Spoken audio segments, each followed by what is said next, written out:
هموطنان عزیز، محترم نمایندگان اهل زیان، در آغاز سخن میخواهم تمام مردم شریف تاجیکستان، هموطنان برونمرزی، کل تاجیکان فارسی زبانان دنیا و مردم کشورهای حوزه تمدن نوروز، اینچنین همه شما حاضرین ارجمند را به افتخار فرارسی این آیین خسروانی یعنی نوروز که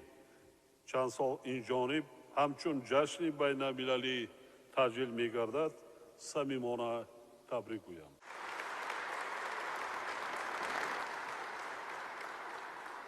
نوروز باستانی که خصوصیت برجسته آن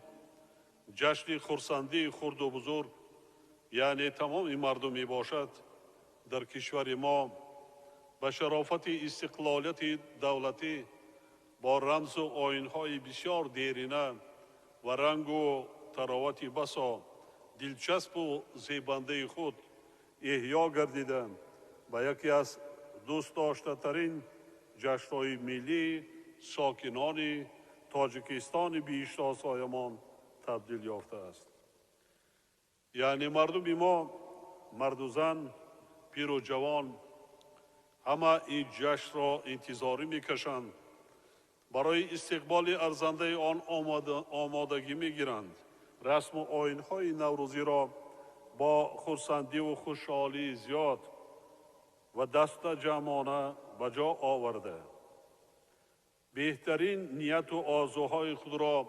با نوروز که سال نو اجدادیمان می باشد پیوند می دهند.